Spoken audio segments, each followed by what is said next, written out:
Ahí va a llegar el gol del Arsenal. Ozil. Marca Mesut Ozil. Bellerín, otro defensor, otro disparo, Monreal, gol. Marca el futbolista español, marca Nacho Monreal. Pim, pam, pum. This is Arscast Extra.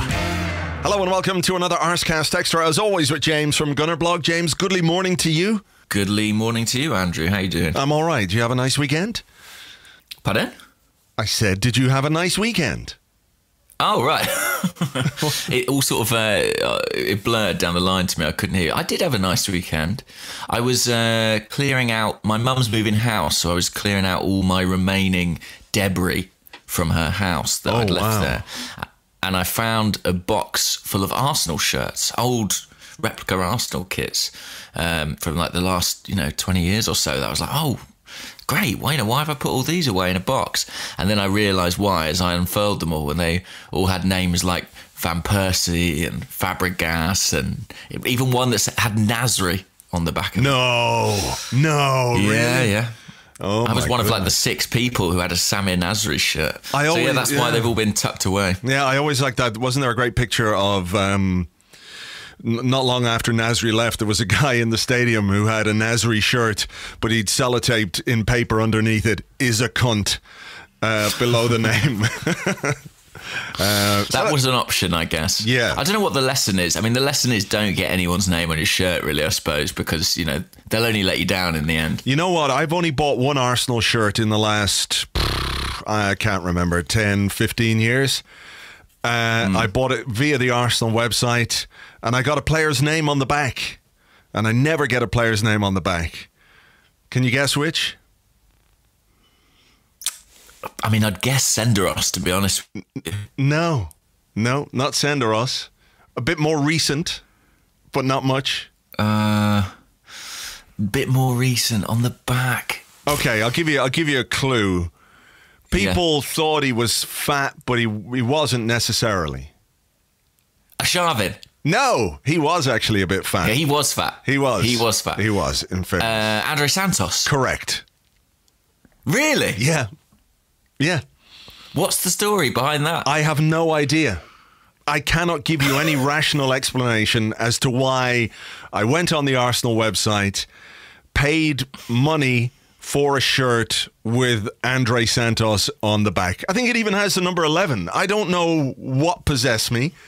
Something came over me that day and I said, I'm going to get an Arsenal shirt and I'm going to get Santos on the back.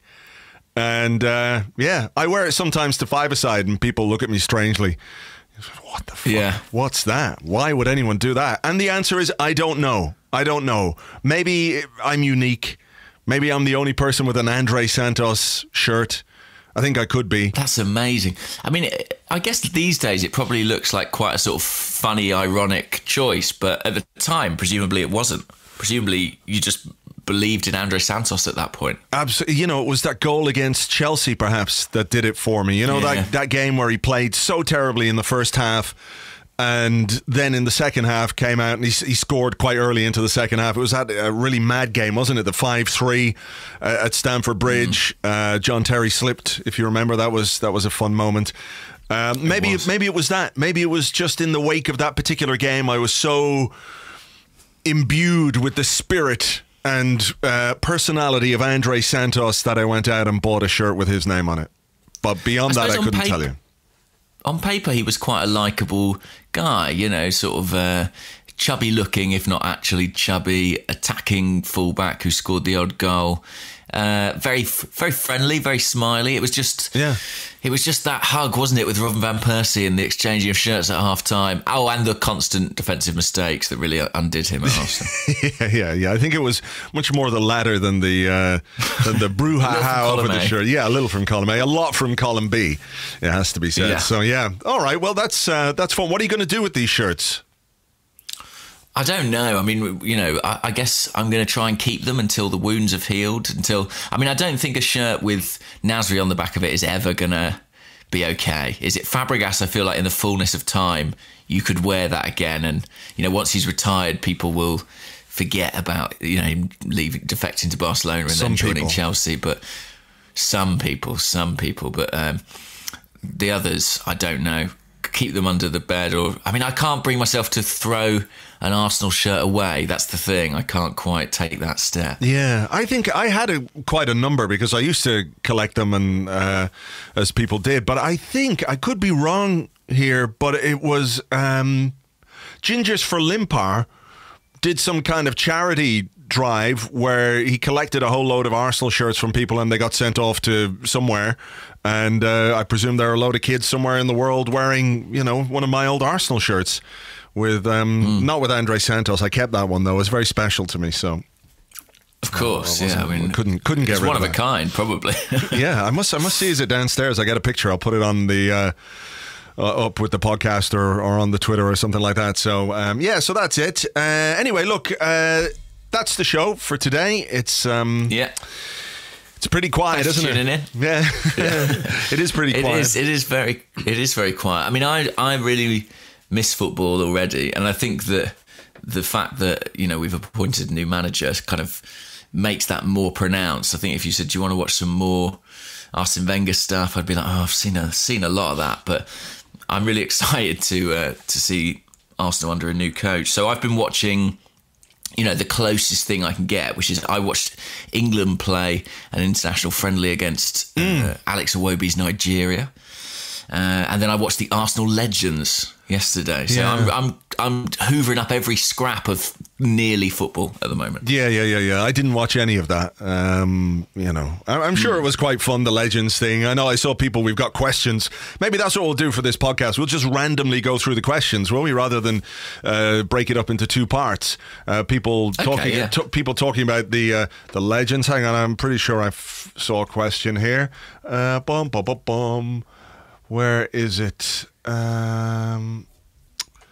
I had one about the Legends as well. So it's from Matty Bonici, who says, thoughts on the absurdity of people criticising the legend status of a group of blokes who've pulled on the kit again to play for charity. So he seems to think that, even though some of the players weren't necessarily what you would call legendary during their time with us, it seems a bit churlish to criticise when they're just doing a good thing. I think that the point here, Matty, is that there's always some cunt who will criticise everything or something. You can't do anything these days without somebody finding a negative angle on it.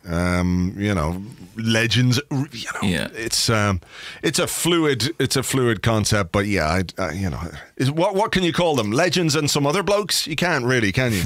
Old guys. Yeah, old dudes. The old guys 11. Arsenal seniors. No, I listen, there were some real legends out there as well. Robert Pires, of course. Your man was captaining the side. David Seaman. Sol Campbell. I mean, I heard your remix of his little Instagram post or whatever it was this morning. He's just the most extraordinary character. And I think what was, I suppose, funniest about his pre-match hype is that he departed the pitch after, I think, about 6 minutes with a hamstring problem. So that was all we got from Big Sol. Yeah, I've just spilled a cup of coffee all over my desk. Oh no! Yeah, literally. On your computer or just your desk? On the desk. Now my mouse is sitting in it. Mouse drowning in coffee. Yeah, just hang on 1 second. You entertain the troops there for a second while I go and get some kitchen towels to mop this up. So, feel free, some improv, a song, whatever you like. I'll be right back. All right, okay. See, normally we'd edit this bit out of the podcast, but what with there being so little to discuss, we're probably going to leave it in. I am glad that Andrew spilt his coffee everywhere, not because I wish ill upon him or his electronic devices, but just because it's an event, isn't it? And there haven't been that many events this week. We can now spend 20 minutes dissecting, the coffee spill. Whose fault was it? Was it Mustafi's fault? Definitely Mustafi's fault. And then maybe you guys could send in questions next week about the coffee spill. We could get weeks of material out of this. So in that respect, it's good news. I mean, how are things going over there, Andrew? What's the latest? Is it being soaked up? Yeah, it's being soaked up. Some of it went on my leg as well. So thankfully, because it's been warm here this weekend, I'm wearing a pair of kind of old battered shorts that you go out, take the dogs for a walk in that. So it's not like what about the coffee? Have you been burnt by the coffee? No, it was not as hot as it would be. It had been sitting there for a little while, this cup of coffee. That's right. So I got burnt this weekend because my wife was cooking some rice, and then she came over to me with like a big spoon and was like, "Can you just try this rice and see if it's cooked?" Right. But she hadn't separated that rice from the boiling water in which it was cooked. So she just fed me a spoonful of boiling water and rice. And I just sort of spat this rice everywhere. It was really painful, actually. I think she says it was a mistake, but I'm convinced. You've got to be deliberate, suspiciously so. You've got to be a bit suspicious of that, I have to say. Here, take some of this scalding water and tell me what it tastes like. Yeah, my lips were all burnt. Terrible. Oh my goodness. Anyway, we're back on track. The Legends 11. The Legends 11. Yeah. Well, on the basis of it's interesting, the Legends 11, isn't it? Because I imagine whoever puts it together, and I don't know who that is, if it is Bobby P or if it's an executive at the club, they've got to balance actual legends with people who are still quite good at football. Yeah. Do you know what I mean? Yeah, you've got to have some athleticism. Luis Boamorte is not an Arsenal legend, but he seems to be relatively fit still. So he's actually one of the best players on that team. By some distance, he scored our goal. Right. I did see the goal. Nicolas Anelka. I mean, there's a thing. When you think about how fractious the ending was between Arsenal and Nicolas Anelka, to have him up front, it shows you that water has passed under the bridge. And, in time, like you say, like your Fabregas shirt, like your, probably not your Van Persie shirt, but like your Fabregas shirt is probably acceptable to a certain extent. I'm guessing it was a relatively slow-paced game. It was. I mean, I think Ray Parlour played 90 minutes in central midfield, which probably tells you everything you need to know. But Madrid had some really good play. I mean, Luis Figo looks like he could still, get a game for us, I think, pretty easily. Raul looks fit as a fiddle. So they were better than us, and we were holding on for long periods. Our legendary central defensive pair of Pascal Sigan and Matthew Upson stood up to the task pretty well. But it was entertaining. I mean, it's nice to see some old faces. I think Julio Baptista played for both teams in the game. He started for Real and then later came on for Arsenal. The big question is, did he do any overhead kicks? He tried a couple, I think. He was swinging at stuff all over the place. Emmanuel Aboué, of course, was sort of the story of the weekend, really. He kind of took over Arsenal's social media accounts. I saw that. What was going on there? I didn't watch any of it, so... It was just Emmanuel Aboué being Emmanuel Aboué, really. I mean, he did do a sort of Q&A where he opened up on the incident of him turning up at Gilberto Silva's birthday party dressed as a tiger. So... it was entertaining to see about. I think he was the youngest player involved. He's only about 33, 34, which I think is younger than the right back we're currently trying to sign for the first team. So there you go. There you go, indeed. Wasn't there a brilliant Emmanuel Aboué story on one of our live Arscasts from Stuart McFarlane? Told a great story in one of them, so you can check that out in our podcast archives if you want to go back from that. Here's a question from Good Alfie Powell, as opposed to Bad Alfie Powell or Evil Alfie Powell. Maybe he exists across a number of dimensions, but he says, what did people do when there wasn't football on again? I forget every year, but it feels like I'm suffocating. Like, the season is only just finished, really. We do have a World Cup coming up, so that's something. Well, that is going to be, that is going to plug the gap, isn't it? I mean, 3 games a day for a few weeks in the group stages. What are the kickoff times like? It can't be that different or weird because... what's Moscow? A couple of hours ahead? Or Russia? Oh, Russia's very big, though, isn't it? I keep forgetting how big Russia is. There must be all kinds of time zones. There's different time zones within Russia, but I think for us in the UK, I think the games are something like in the week week they're like 1 o'clock, 4 o'clock, and 7 o'clock. All right. Yeah, and then I think at the weekend there's an earlier game at like 11 o'clock, 11 in the morning. Wow, okay. So they're quite relatively comfortable viewing times. It's not like Japan and Korea when I had to wake up at 5 or 6 in the morning to watch the games. Yeah. But yeah, I mean, I'm looking forward to the World Cup. I sort of, I get sucked into it every time. It's not my, I don't love international football in anywhere near the same way as I do club football, but it is. I like the group stages. I like the group stages where you've got all the teams, all the different fan groups. I feel like after that, it never quite delivers on what it promises. But the group stages are sort of fun. Yeah, I think like the first week of the World Cup is kind of the best because it's new and like there's football on at weird times of the day and you can just watch football all day. And then after that, it gets a bit competitive or something. I don't know what it is, but I always it's like the inverse Champions League, isn't it, where the group stages are good and then the knockouts are bad. Yeah. But anyway, that's starting not next week. Oh, it is next Friday, is it? Friday week? The 14th it starts, Thursday 14th, with Russia, the hosts, taking on Saudi Arabia. Oh, I wonder who'll win that. Saudi Arabia, apparently this is not a strong Saudi side. They're missing a goal scorer. So there you go. In general or a specific one?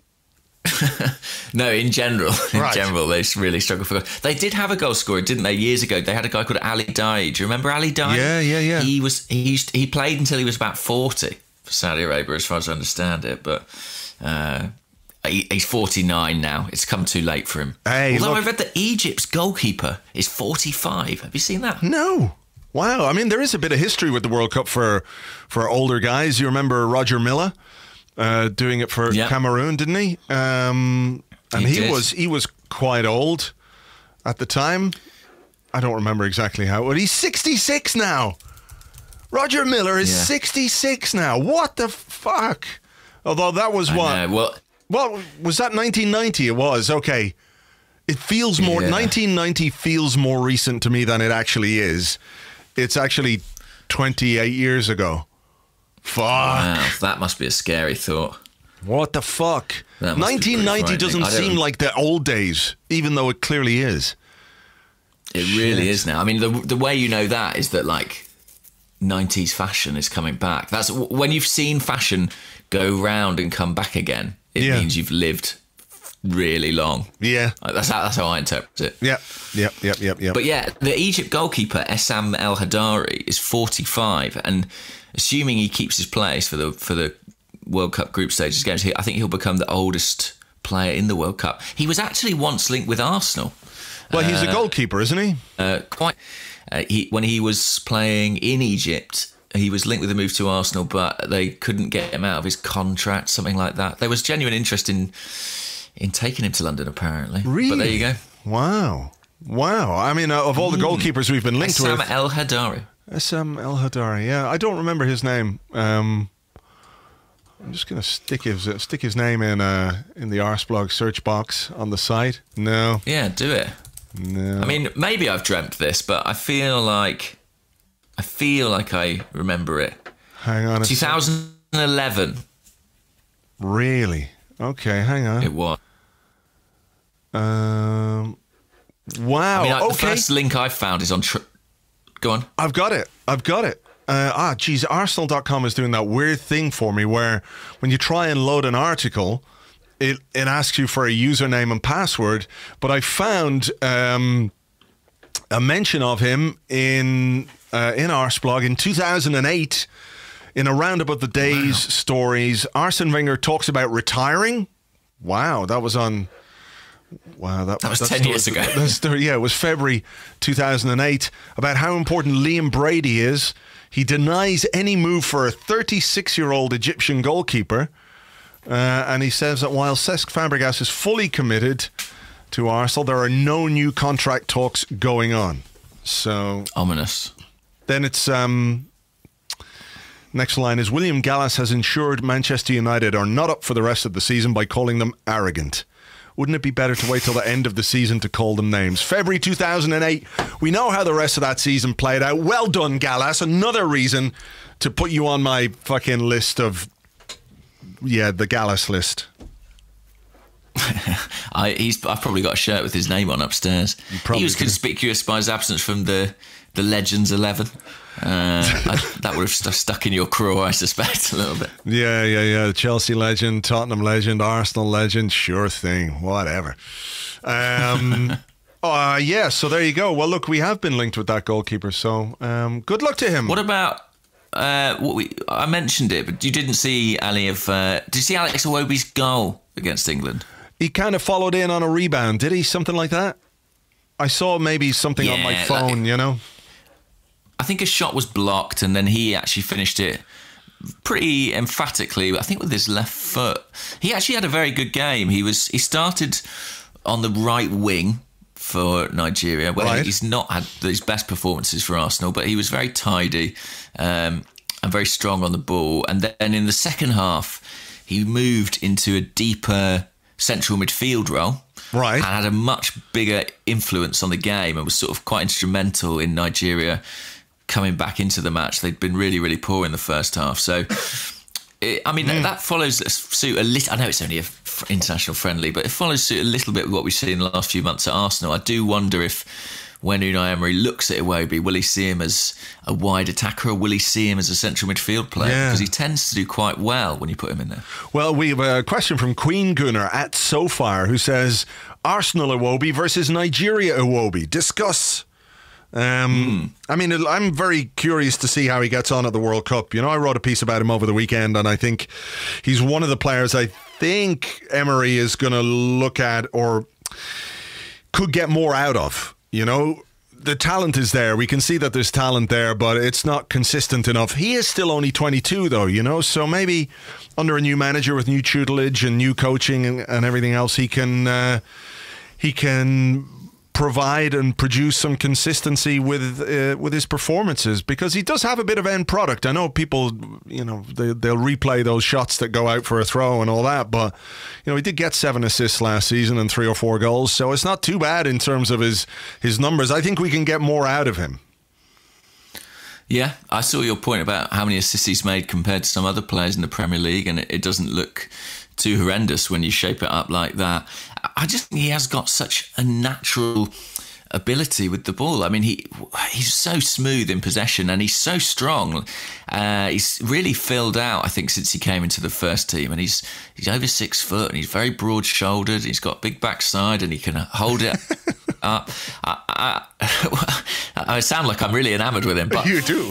I do like him. I do sound like a real admirer, but I don't know if it's just a kind of academy bias where I want to see an Arsenal boy do well, but I think that he could be a really handy squad player. I'm not here saying we should sell Mesut Ozil and give him the keys to the team. I just think that he could play an important role next season, especially with us having to deal with the Europa League as well. Yeah, for sure. Well, good luck to him, and if he comes back from the World Cup after a good run with Nigeria and some good games under his belt, I've always felt like he's just lacked a little bit of self-belief or confidence at Arsenal, which he seems to have when he plays for Nigeria, which he doesn't necessarily have here. You always felt like he's got a performance, he's got to put in a performance that will make him feel like he really belongs in the Arsenal first team. And there were moments where I thought we were perhaps going to go that way, but it didn't quite work out. So yeah, I'm looking forward to seeing what he can do next season. It is interesting because this isn't the strongest Nigeria team you've ever seen, and I do think that he sort of assumes more responsibility when he plays for them. He's one of the leaders of that squad, really, and he's certainly one of the highest profile players, whereas he does sometimes feel maybe this is unfair, maybe we're projecting, but it does seem like he's a little bit overawed sometimes at Arsenal. You can see him defer to other players a little bit or go into his shell, and so yeah, I think a successful summer might be just what's needed for him. But he's one of those players. He's probably in my top 3 players that I'm looking forward to seeing how they might do with a different coach. I always mention Granit Xhaka, I always mention Hector Bellerin, and I would have Alex Iwobi right up there too, because I do think there are some really interesting raw materials to work with. For sure. Okay, do you have a question there? Have you been flicking through your questions? I have been flicking through. Let's have a look. I mean, Beardy McBeardface who's at Bearded Hannon. I think we've had questions from Beardy McBeardface before. It's not a name you forget easily. No. Anyway, Beardy says, given the truncated transfer window, I really like, by the way, that that's become the sort of official name for this window. The truncated transfer window. Yeah, it's really fun to say. It's a good word, isn't it? Given that. It is a good word. Truncated. Yeah. It is good. I like it. It's got a truncosity that I like. It has, yeah. I enjoy it. It's fun. It's fun in the mouth, that one. And he says, given that, is there a new agreed date to start freaking out about a lack of transfer activity? Yesterday. It's always yesterday. It's always yesterday. Now, is there? I guess preseason starts at the start of July. You know, we always have this idea, don't we, when we talk about transfers? Wouldn't it be a good idea to buy the players so that they're there for preseason, so that when they arrive to a new club, perhaps a new country, they get the proper training under their belts. They get to settle in a bit, rather than this thing of, a guy who arrives at the end of August, for example, has got to meet new teammates, all that kind of stuff. Don't leave it so late. So for me, I would buy all the players yesterday. I understand that's not how it works or how the market works, but if we get to the end of July and we haven't made any real significant inroads into transfer activity, then I think we can start to worry. But it's only June the 4th. I think we have to just be a little bit patient. There is time. There is a new way of doing things. So, let's give them a chance to see what they can bring in between now and the end of July. Season starts. It's a truncated summer as well, isn't it? Season starts quite early. So, give them till then. And then we can get the pitchforks out and we can run around screaming like madmen. Yeah, I in my mind, I kind of have this notional deadline of the World Cup, because I think I've been conditioned by previous summers that, no business happens during the World Cup. And if you want to get stuff done early, you've got to get it done before the World Cup. But when I sit back and I think about it, the players that we're linked with, the majority of them aren't at the World Cup. So it shouldn't really make any difference. Yeah.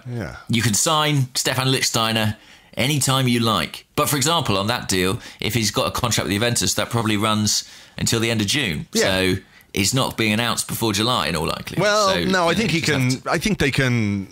Once he's agreed to leave, announce a pre-contract. Yeah, you can announce exactly. So I think that will probably happen. And Socrates, Papa. He's going to do a medical this week. They're going to check his bits, bend over and cough. There you go. You're ready to play for the Arsenal. Well done. And then we'll see what else they're going to do. There was an interesting link, wasn't there, to a French central defender over the weekend, who I hadn't really heard of before. What's his name? I don't know if I even saw this. Sorry, I went as if I knew, and then I suddenly thought, do I know about this? Okay. Arsenal, French central defender. He plays for Stuttgart, I think. Do you mean... Oh, Benjamin Pavard. Pavard. How do you say it? Pavard. 22 years old. He's plays for Stuttgart. Quite curly. He's got curly hair like you used to have. And so does the Turkish guy we're looking at. What's the pattern here? I don't quite know. Is it something in the water that's making young men's hair curly? But I think it would be one or the other. Somebody made a very good point last week, by the way, James, that you, given your wife's family, should be the one to learn the pronunciation of the Turkish guy's name. That's true. I should do. Okay, I'll endeavour to do as much. I'll ask. I'll find out. I mean, my wife doesn't speak any Turkish. She's rubbish, but I'll ask her dad. Yeah, and then he's probably much better. Yeah. Fair enough. He's much better. I'm reading about Pavard now. So he plays for Stuttgart. He's capped for France, 5 caps at going 22. to the World Cup. Is he going to the World Cup? Yeah. He doesn't want to sort out his issue or his future until after the World Cup, apparently. So 6'1", curly hair. That's all I really know about him, to be honest, is what's on his Wikipedia. Beyond that, Yeah. I can't tell you at this stage. Yeah. So there's an interesting 6'1" link. sounds good. Yeah, a few more tall guys. Yeah. Yeah, we could do some more tall guys. I actually did see an interesting question. Where is it? Oh, here it is. It's from Kieran Dowd. Hello, Kieran. Kieran says, everyone's excited to see how the current players improve with coaching. But if Emery was to look at the squad and say, I think I can make a Ramsey Xhaka midfield work, or I think I can make a Mustafi Holding defence work, and thus we don't need a starting defensive midfielder or centre-back, would you have faith or would you freak out? I think I'd probably freak out a bit, you know. I definitely would. Would you not? Yeah. I definitely would. I mean, trust the guy's judgment, but you particularly the centre halves, I would be like, oh no. Yeah. I think that would definitely be time to freak out for sure. Be adventurous, be bold, make decisions, etc., but don't do that. Like, don't do that. No, don't, please. Whatever you do, don't do that. I mean, look, Ramsey and Xhaka could work in some ways. In some games, it could be pretty useful. We've seen it work before, but is it not just more of the same? It is. No, I'm freaking out now, James, even thinking about it. Yeah, I'm losing my reason here. I think I'm just going to... I'll intervene. I'll step in. Okay. I'll step in. It's okay. It's not going to happen. They're going to have to buy a central defender and a central midfielder. Hyperventilating here. I'm just... they are. It was quite a scary idea. Trust the manager. Give him time, unless he says Mustafi's at the heart of his plans. At that point, you can all freak out as much as you like.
Okay, here's a Paulie boy who's at P Fortunato 1985. He says, "Morning, both."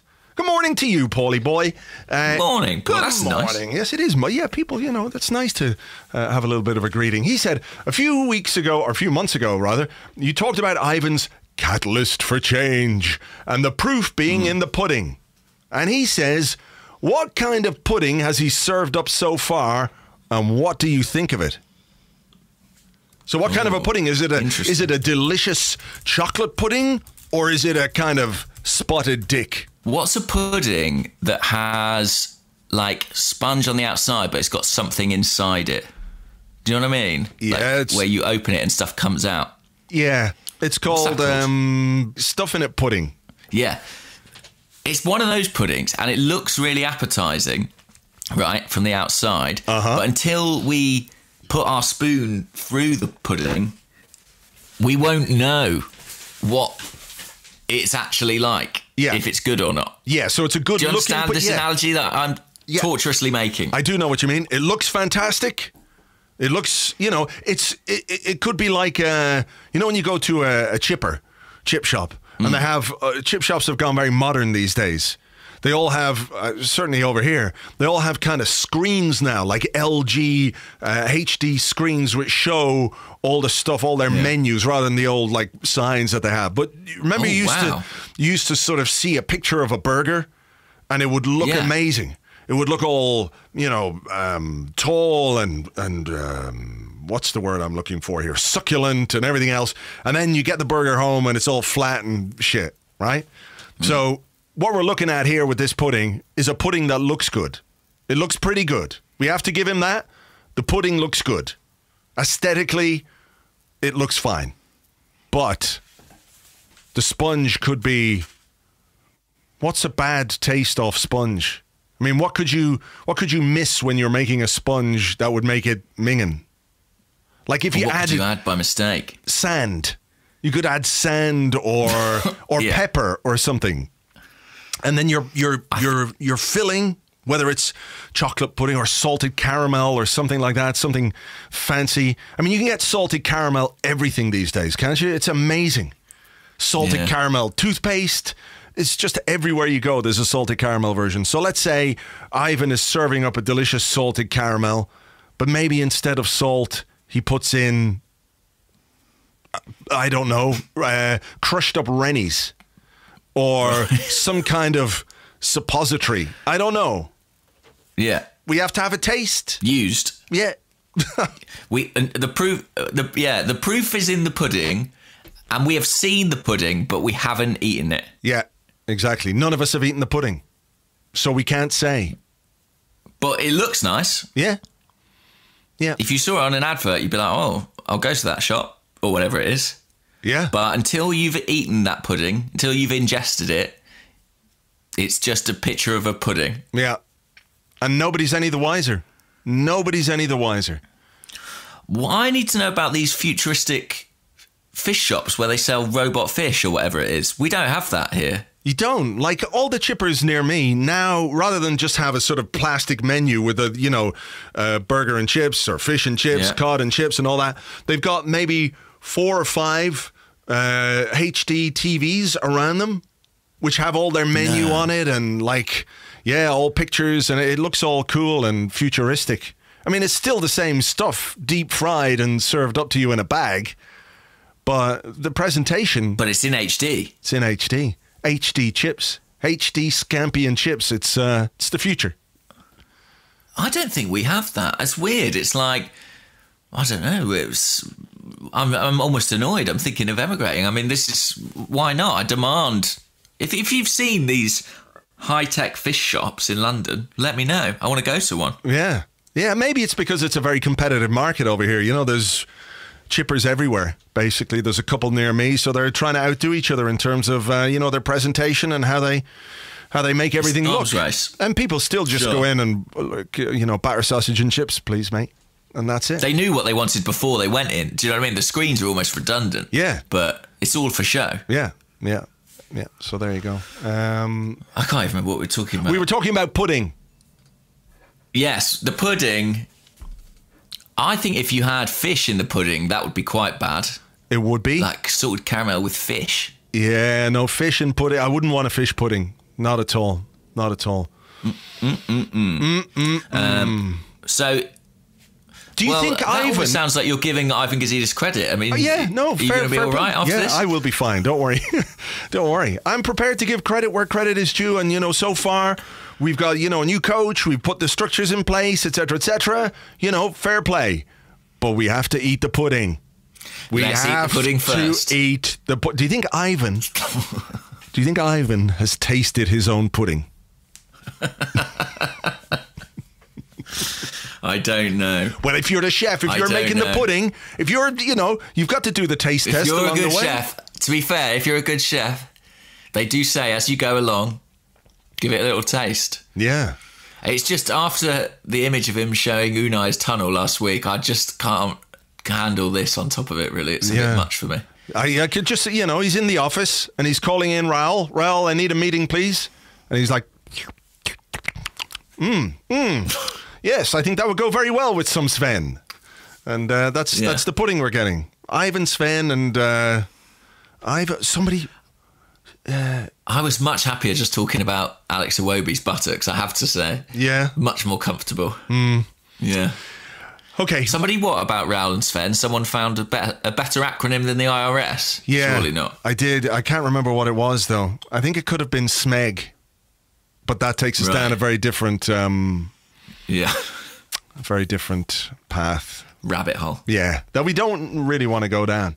We don't. What about this question? It's not about football. Okay. But it's probably something we're all wondering. It's from Indrek Salamets. And Indrek says, why a second German Shepherd? Are you so happy with the breed that you didn't want to try something new? And then it says, would you consider letting your dog bite James McNicholas for good luck next season? Why? It's just the breed. I love the breed, and just thought it would be good to get another German Shepherd. Like, if you can't get a German Shepherd and then get a Basset Hound, because they're dogs with very different energies, right? So you have to be aware of that. If you're getting a second dog, you want the two dogs that can go along together. So just seem natural. Yeah, compatible. So you don't want a sausage dog and a German Shepherd. You know, you don't want a Bichon Frise and a Doberman. You know, you got to be a bit sensible about these things. Now, as for the second thing, I don't think it would be good luck for the new season for the dog to bite you. Because what if, and you don't even know this, perhaps, you were exposed to radiation, a high dose of radiation, like the spider. Possible. Yeah, like the spider that bit Peter Parker. But somehow in reverse... But I'm not biting anyone. I'm not biting your dog. Yeah, but my dog's biting me. Yeah, exactly. And she gets a dose of radiation and becomes like a super dog. Well, that would be weird if the dog turned into you. Because the dog like picks up my major traits. Yeah. It became really short-sighted. All its fur fell out. It would be a challenge to walk that particular dog. Yeah, so no, I don't want the dog to bite you. I don't want the dog to bite anyone. Dogs should not bite people. They should love people. So, I'd be quite happy for her to have a lick of you. If you were happy to let the dog lick you, that would be all right. That's fine. Yeah, because it's a lick of love. I think we should call it. Is that love when a dog licks you? Is that what that is, or is it just like dogs that lick a lot, that they're like, oh, I love to lick people. Yeah. What's going on there? Are they just very affectionate, or? Yeah, I think so. I mean, it's some of it I presume is just habit with some dogs, but I think it's just their way of saying, yes, I love you. I'm a dog and I love you. Here's some licks. Now, sometimes... Seems a shame that we can't do that, Well... person to person. Ivan can do that. He's a good lick of Sven, a good lick of Raoul, because he's making the pudding. He has to know what the pudding tastes like. So taste it as he goes along. Yes, exactly. Okay, here's a question. I'm going to go to Facebook because people say we don't... Those guys get annoyed if we don't. Yeah, so we've got to go, and I'm going to read some of the questions. Hold your breath before you go into Facebook. You don't know what might happen in there. Okay. Scary in there. Right. Morris Shortall. It's not really a question. He says, Joel Campbell, give the man a chance, Emery. What do you think? I saw Joel Campbell, in my sort of search for football, I saw Joel Campbell score a goal against Northern Ireland this weekend. Right. He was Costa Rica's outstanding player against Northern Ireland. And he's gearing up for the World Cup. He's actually playing England next week in a friendly. Oh, yeah? Costa Rica versus England? Yeah, that's on the agenda. Give him a chance. I mean, he sort of has had chances, hasn't he, in the past? It's not like he's not had any chances. And he kind of did okay for the most part. Mm-hmm. But I'm not sure he's the solution to anything.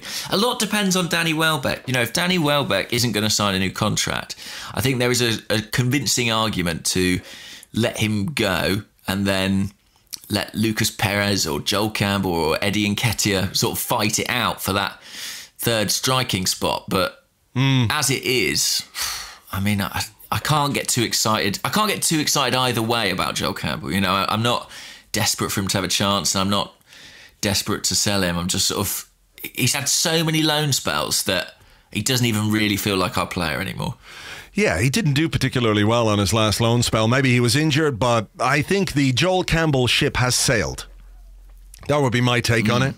I don't see it as something we should revisit. He's had chances. He did all right, but is Joel Campbell the guy who's going to make us top 4 again? Title contenders? Probably not. I don't think so. He's 26 this summer. That'll make you feel old. He's 26 this summer. Oh. I remember when he was just 22.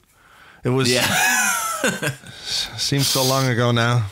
I know. Perennially 22 and now suddenly he's 26. How's that happened? It creeps up on us. Yeah, it really does. No, I actually think he's a pretty decent player, and I think he could do well for like Everton or something like that. But I don't think he's the answer for Arsenal. Andy Newton wants to know, could Steven Nzonzi be a good option for DM? If he's making the French World Cup team, he can't be too bad. We were linked with him over the weekend because Unai Emery knows him from his days at Sevilla, or maybe he just knows him because, you know, they know each other. I just heard of him. Yeah. You saw him play for Blackburn once.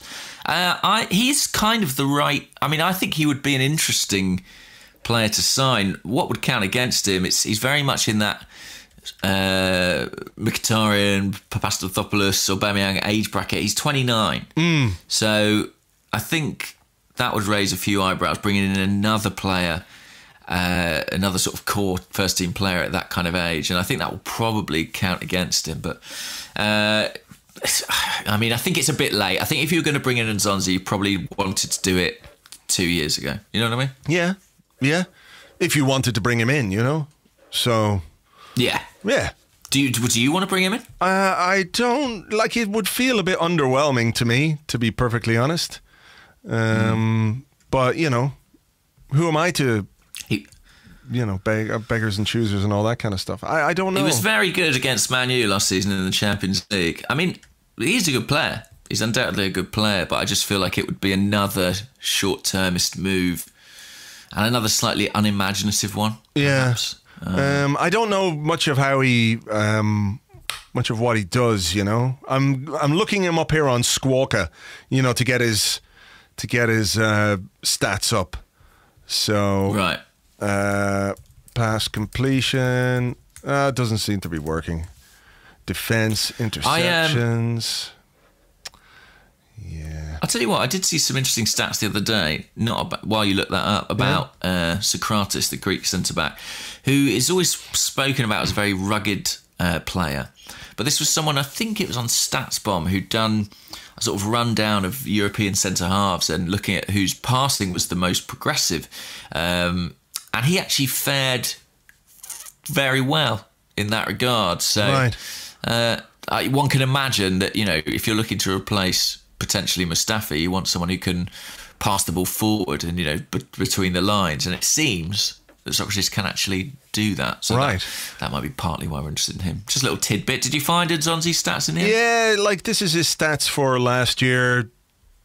88% pass completion, 23 interceptions, 19 tackles won, 37 tackles lost.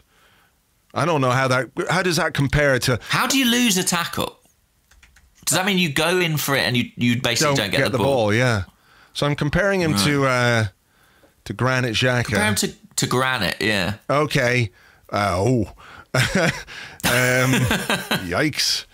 Okay, no, hang on. Oh, it's only showing his Europa League stats here. I want to get him all the Premier League. English Premier League. Okay. Right. Do it. Okay, so here we go. Pass completion, 88% on Nzonzi, 87% Xhaka. Interceptions, Nzonzi 23, Xhaka 35. Nzonzi tackles won 19, Xhaka 52. Tackles lost, Nzonzi 37, Xhaka 94. Whoa. Blocks, 8 for Nzonzi, 6 for Xhaka. Errors leading to a goal, 1 for Nzonzi, 3 for Xhaka. Let's see, fouls committed. 24 by Nzonzi. Xhaka, 53. Whoa. More than double. More than double. What else do we need? What else have we got here? Total duels percentage. Apparently Nzonzi's good in the air. What's his aerial duels like? Okay, aerial duels. Hang on, I'm going to get those. Aerial duels 1. 85 for Nzonzi, 41 for Xhaka. Let's see. Boom, boom, boom. Fouls suffered. Wow. Holy shit. Xhaka's been fouled 39 times to Nzonzi's 11. So, yeah. Interesting. So, in conclusion, we still need to taste the pudding. Yeah. But the question is, what does Nzonzi's pudding taste like? You know, we can all look at his pudding. Well, until we've tasted it, we just don't know. Exactly. I'm sure Ivan will have a good taste of his pudding when he goes to do the deal. I think that the little that I've seen of Nzonzi recently, he feels a little bit like an alternative to Xhaka, not a compliment to him. I feel like they are sort of similar deep-lying distributor types.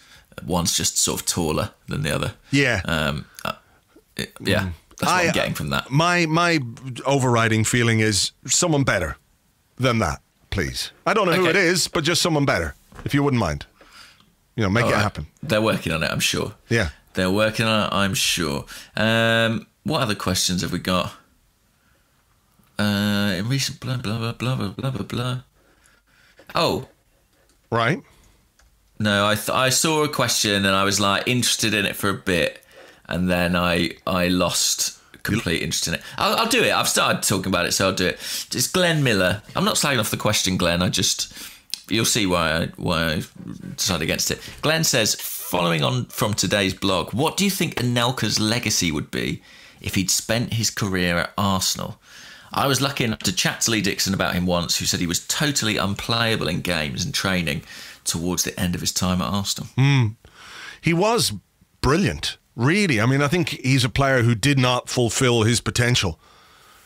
When you look at the way he broke into the Arsenal team, I always remember that goal against Manchester United, the one that he cracked in that 3-2 game. That was his first goal for Arsenal. Yeah, I mean, Jesus, what a way to announce yourself. And wasn't there a game at Blackburn where he was so good that game as well? He raced through and his pace was amazing. His finishing was fantastic.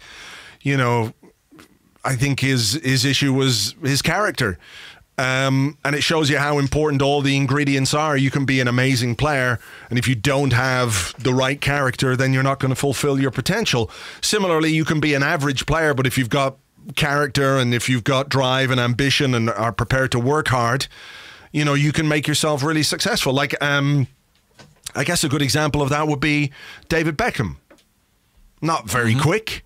Not particularly skillful, but absolutely determined. Worked his whole off, practicing his dead balls. He could, you know, obviously take great free kicks, great corner kicks, decent passer of the ball. But, you know, his success was as much down to hard work as it was, or more down to hard work than raw talent. And you've seen players who've got all the raw talent in the world who just go nowhere because they're not prepared to do the work. So I think that's a touch of what happened to Anelka. You know, I don't think he was particularly well advised early in his career. The idea of an Anelka-Henry partnership up front, wow. Imagine what that would have been like. Defences across Europe would have been scared shitless of that. But, you know, it would have been great, especially because they both had sort of trademark goals, but they were kind of from opposite channels. Like if I think of Henry, I always think of that sort of opening his body up and bending it into the far corner with his side foot. Yeah. But Anelka, I watched a video just a few days ago of all Anelka's Arsenal goals. So many of them were from the kind of inside right channel, what latterly became a sort of Theo Walcott channel, you know, across the goalkeeper into that corner. Yeah. So, yeah, you could see how it might have worked. I mean, quite what it would have meant for Dennis Bergkamp, I don't know, but would have been pretty exhilarating. And Anelka was talked about when Henry left, actually, wasn't he, as a potential replacement when we bought Eduardo.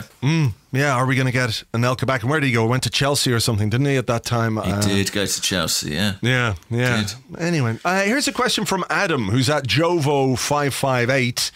And he says, if Mertesacker was a dinosaur, would he be a Mertesaur or a dinosacker? I like the word dinosacker, I think, of the two. Would he not be a pterodactyl? Very nice. Very nice. That I'm trying. I mean, I'm trying to compete with that, and it's difficult. I'm running through dinosaur puns in my mind. Pterodactyl. Yeah, I'm not topping that. Okay. Am I? No. He'd be an excellent dinosaur. I mean, there is something of the dinosaur to him. If we hadn't made him head of the academy, he would have made an excellent Gunnosaurus. Yeah, I can see that. Yeah, maybe so. Yeah. He's got the frame for it. Yeah. I've got a question here from Ross McMurray. Okay. Do you think psychometric tests are performed on players before they are bought? And if not, do you think it should, to make sure they're a good fit to club's values and will fit into the group? And then he's put, this would mean no more Gallas signings. Right. What exactly are psychometric tests? I don't know. I think it's like that thing... Like where they hold you up a piece of paper and say, what do you see here? And if it's a butterfly, you're normal. Blood, and if it's just blood. Yeah, everything is a pool of blood. Everyone sees butterflies except Roy Keane, who just sees blood everywhere. No, I think it's like personality profiling. Yeah. Right. No, I wouldn't imagine that they do that with players. I guess they just find out what kind of a person they are, you know? When you send your scouts to scout a player, you know, they'll talk to people around the club one day, or talk to people, you know, what's he like? Is he an okay guy? Is he personable? Is he outgoing? Is he introverted? Does he need an arm around the shoulder or a kick up the arse? Is he a massive prick? You know, clearly that was not a question anybody asked when we were doing the Gallas deal, but there you go. Perhaps we've learned from that. Perhaps we have learned from that. There was that story, wasn't there, about them conducting psychometric tests within the club because, well, that's where there's sort of, I don't know if it's folklore or not, the tale of Nicholas Bentner's self-assessment. You know, they sort of tested his, what was it? Oh, yeah. It was like, self-belief or something like that, and he was off the charts. He was 11. He broke the scale. Yeah, he was 11. It went from 1 to 10 and he gave himself 11. He's just like the Spinal Tap of footballers. It's a lovely story. I hope it is true. I mean, you do hear about the club kind of really doing their research on players. I remember when we signed Jose Reyes, there were all these stories of us spying on Sevilla training sessions to try and see how he was in training and when he was, not during games. I mean, the one flaw in that plan was in Spain. He loved being in Spain. He was happy in Spain. Yeah. We needed to put him in England for a week and see what happened then. So no, I don't think we'll do that. No, I wonder. I do think some football clubs might. You know, there's such a movement towards sports psychology and being able to profile people in that way. And like there must be, to work with there must be players down the years where we've gone, oh, he's such a good player, but more hassle than he's worth. Probably there have to have been some of those. Sure, you know, where you just go, nah, he's too much of a dick. Like, he's a good player, but he's just too much of a dick. Maybe, Arsene Wenger didn't really like dicks, apart from Dick Law, fault, I would say. Dick Law, he loved that guy. He loved Dick Law. He really loved that guy. Selbridge Gunnar wants to know, how long, James, was the Michael Bolton phase? The Michael Bolton phase. You should explain what that is, really, to people who don't know what he's talking about. Michael Bolton is a singer who had long, wavy, curly hair. Michael Bolton, he did a terrible... Didn't he do a terrible cover version of Sitting on the Dock of the Bay? The Otis Redding song. It was just terrible. But, of course, you know, he did How Am I Supposed to Live Without You? That classic... ballad from the 90s or 80s, whenever it was. Anyway, he had really terrible kind of long mullety. Well, was it terrible or was it really beautiful? Yeah. Was it beautiful? Was it beautiful? That's my question. I don't think it was beautiful. I know that's a subjective thing. Beauty is in the eye of the beholder and all that kind of stuff. But I'm not convinced that you could say it was particularly. If you're jealous of his hair, then that's fine. That's fine. You should just say so, though, Andrew. The connection here, of course, is that you used to have. I wouldn't have said necessarily Michael Bolton-esque hair, but yeah, I can see where he's coming from with the question. You know, I can say I'd rather it be Michael Bolton than Mick Hucknall. You know, I mean, I'll take Michael Bolton every time, given the choice. Well, Michael Bolton. Anyway, I had this long curly hair. It was much more. There was much more volume to it than Michael Bolton's, I think, and that's not a brag. It was sort of. It was closer to sort of David Luiz, really, than Michael Bolton. But anyway, in my dreams, it was. Yeah. Anyway, I had that, if you're interested, Selbridge Guna, sort of between the ages of about 16 and 22, something like that. Right.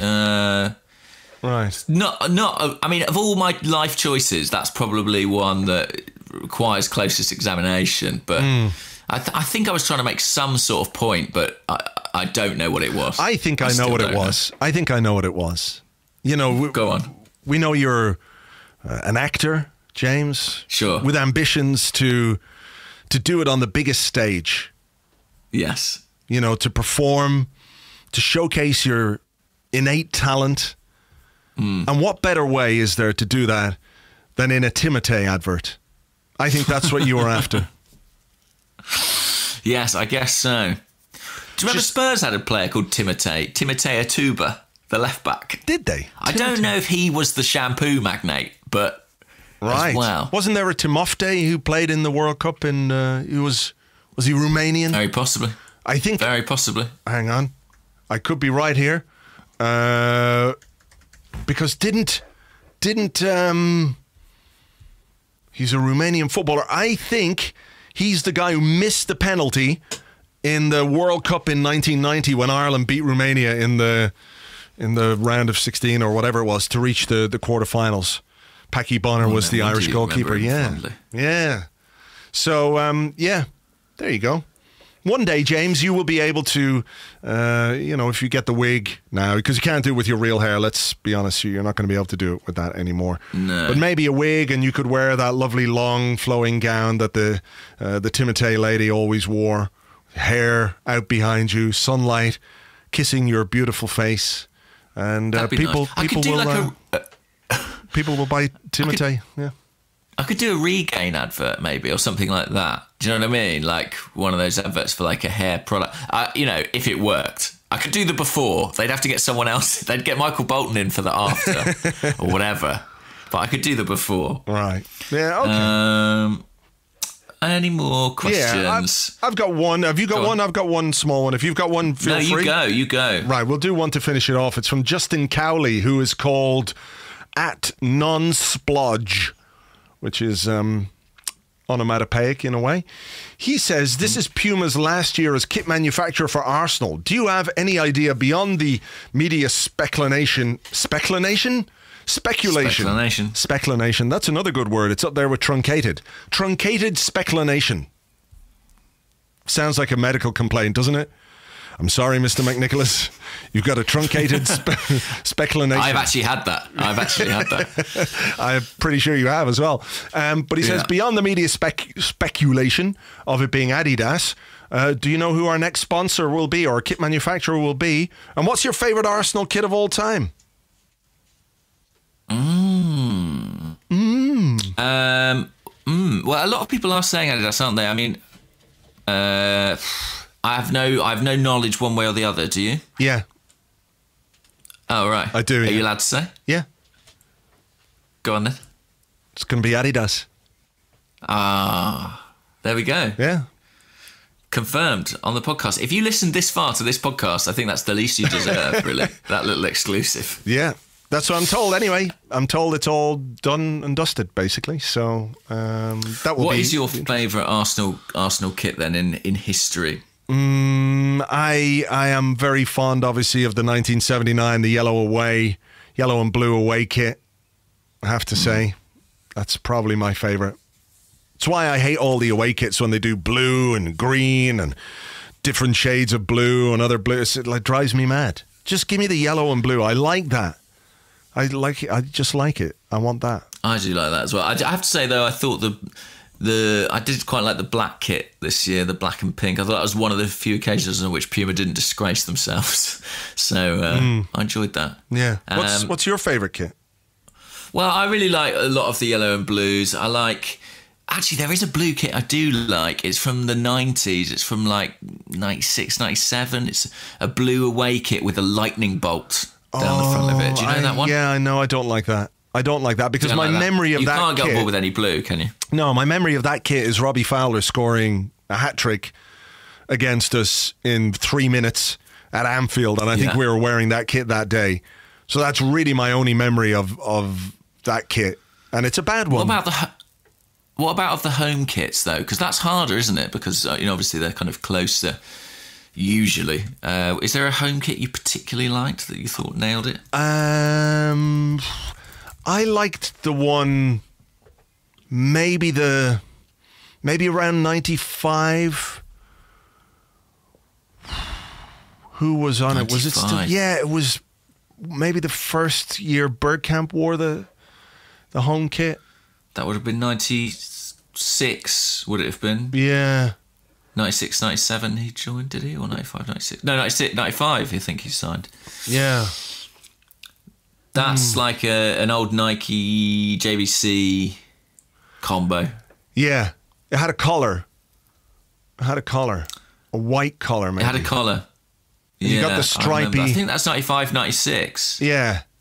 I actually... This is a controversial opinion, because I think everyone hated this kit.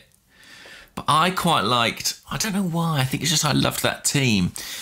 When the Invincibles got their new kit, and it was the kit with the yellow piping. Do you remember that kit? Yeah. The one with the big white panel on the back for the name. Was that one?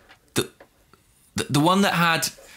I don't know. It was the kit we were wearing when Reyes scored that goal against Middlesbrough 3. Right. You know that kit? Yeah. That's nice. I quite liked that kit. Yeah. Yeah. The simpler the better for me, with the red and the white.